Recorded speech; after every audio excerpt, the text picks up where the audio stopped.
Et salut à vous mes chères déesses de lumière engagées dans votre transition intérieure pour passer de l'ombre à la lumière et ainsi contribuer à faire émerger, à manifester le nouveau monde auquel on aspire tant.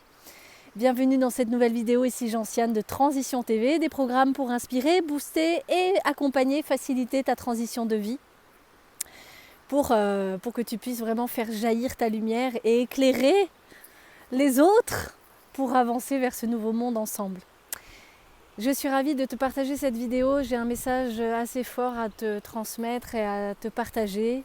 Hier, c'était Pâques et j'ai appris une nouvelle qui m'a bouleversée. Mon papa, qui est à l'étranger, dans un pays très lointain, et qui vit là-bas avec une nouvelle femme depuis plusieurs années. Et il a eu 2 enfants avec elle, des tout petits. J'ai appris donc le jour de Pâques qu'il avait été hospitalisé avec des gros problèmes de santé. Il est sous respirateur et sous perfusion. Il est conscient encore, il est là, il est présent, il sait ce qui lui arrive. Mais voilà, donc c'est une nouvelle qui m'a évidemment bouleversée et qui m'a reconnectée à une gratitude immense parce que j'ai une histoire extrêmement douloureuse. Je reviens de très loin avec mon papa. J'ai grandi dans un contexte vraiment hyper anxiogène, stressant et voilà, j'ai été maltraitée par mon papa sur le plan psychologique pendant des années. Donc j'ai pendant des années évolué, grandi avec de grandes colères à l'intérieur de moi, beaucoup de tristesse et puis il y avait un impact dans ma vie vraiment très très fort. C'était assez désastreux les conséquences dans ma vie d'avoir eu un papa comme il a été.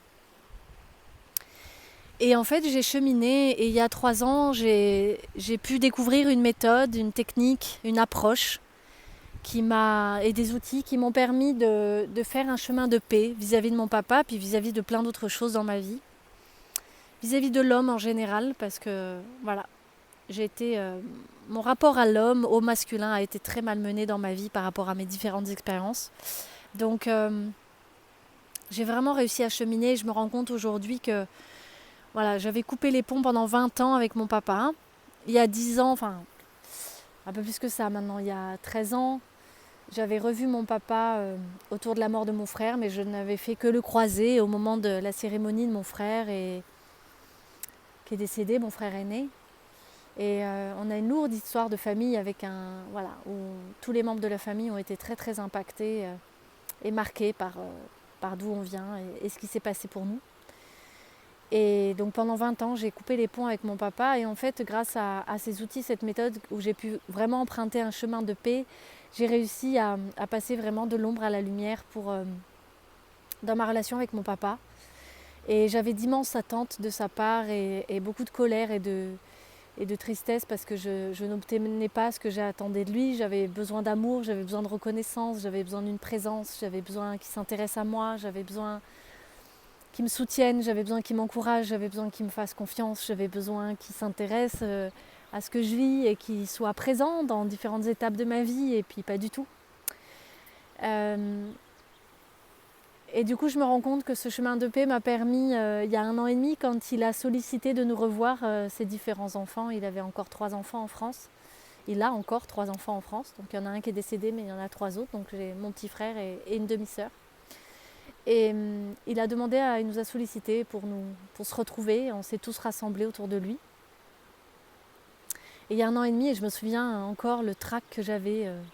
J'avais un stress, un trac à l'idée de le revoir. Je ne savais pas du tout ce qui allait se passer. Ça faisait 10 ans que je ne l'avais pas vu.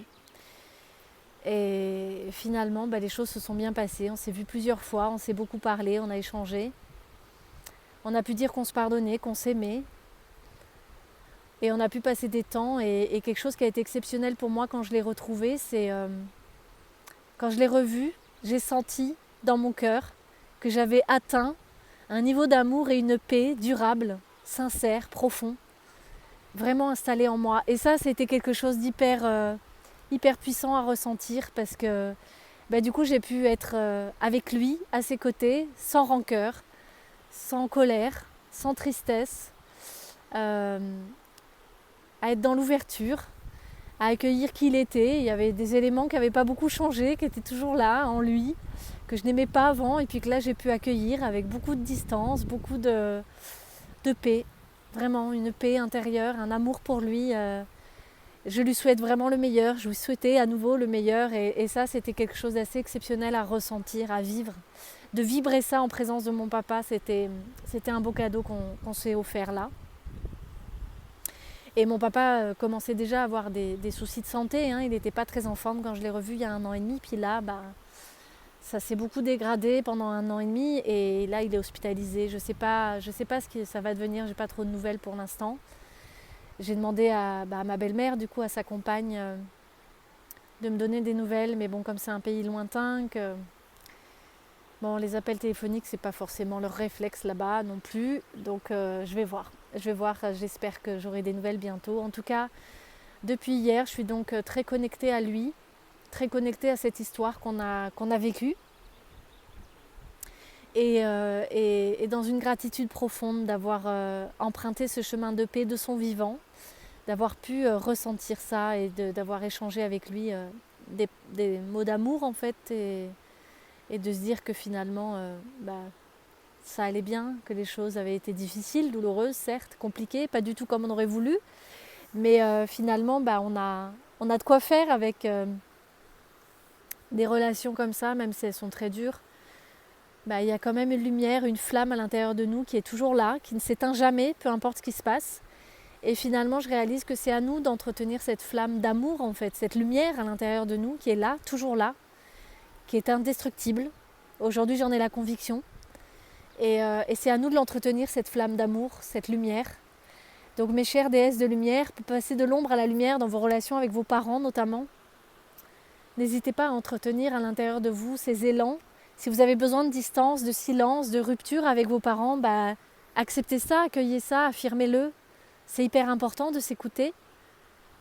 Et c'est aussi très important pendant que j'étais pas en lien avec lui, j'étais quand même très habitée par ma relation avec lui, par mes colères, par mes rancœurs. Donc du coup, c'était quelque chose de tellement lourd à porter, ce chagrin, tout ce poids émotionnel à l'intérieur de moi, des culpabilités immenses, des regrets, des choses très, très lourdes à porter. Et du coup, j'étais toujours, il y a 12 ans, j'ai entamé un travail personnel très intense, en conscience, en présence, à aller chercher du coup, à faire des recherches énormes pour comprendre le fonctionnement de l'humain, et pour essayer de trouver les outils qui allaient pouvoir m'aider à me libérer. J'avais vraiment besoin de m'alléger de ce poids. C'était très important pour moi. Je réalisais que je n'arrivais pas à être heureuse dans ma vie, à accueillir un homme dans ma vie aussi, par rapport à ma relation à mon papa. J'étais imprégnée d'une vision, d'une perception de l'homme qui était très très abîmée en fait. Très abîmée et très néfaste aussi du coup pour ce que j'engageais avec les hommes dans ma vie. Donc c'était très beau comme chemin. Et c'est vraiment à nous d'alimenter ça, du coup n'hésitez pas à aller chercher des solutions, des réponses à vos besoins, à vos élans, à vos envies, pour pacifier vos relations avec vos parents. Parce que je réalise que je ne sais pas du tout si mon père va s'en sortir ou pas. Il a déjà vécu des situations tout aussi pires que celle-là sur le plan santé, et il s'en est remis. Il s'est toujours relevé de choses terribles, c'est incroyable. Il a une force de vie phénoménale, mon papa, c'est assez fort. Et là, je ne sais pas du tout ce qu'il en est, ce qui va se passer. Mais je peux vous assurer que je mesure le cadeau que c'est d'avoir eu ces échanges et d'avoir fait ce chemin de paix. Et même si vos parents sont déjà décédés, c'est jamais trop tard pour faire la paix en fait avec eux. Je vois ma maman il y a pas longtemps, elle fait beaucoup de méditation. Ma mère, tous les jours, elle médite et elle fait des temps pour elle comme ça de prière, de méditation. Et il y a tout juste quelques temps, elle a perdu sa maman il y a plusieurs années. Hein. Ma grand-mère est décédée il y a de nombreuses années. 8 ans, 9 ans. Ça fait 9 ans qu'elle est décédée. Et pendant une méditation, ma mère tout d'un coup a senti qu'elle faisait la paix avec sa propre maman. Donc, et il y a vraiment quelque chose qui a changé en elle depuis qu'elle a fait la paix avec sa maman dans ses méditations, dans ses prières. Et c'est quelque chose qu'elle allait chercher. C'est elle qui le sollicitait en fait, qui allait chercher, qui demandait à être en paix avec ses parents, etc. Donc c'est vraiment un élan qui doit venir de nous à la base. Et ensuite faire confiance, et le chemin de paix il se fait. Il se fait parce qu'on a vraiment une lumière pleine d'amour à l'intérieur de nous. Je sais que vous le savez, vous les déesses de lumière, vous savez très bien que cette lumière est en vous, et que c'est à vous de l'alimenter pour qu'elle jaillisse, qu'elle grandisse dans différents aspects de votre vie. Voilà, et c'était le partage que j'avais envie de vous faire aujourd'hui. Prenez soin de vous, prenez soin des autres et prenez soin de la terre et je vous dis à très bientôt. Ciao, bye bye.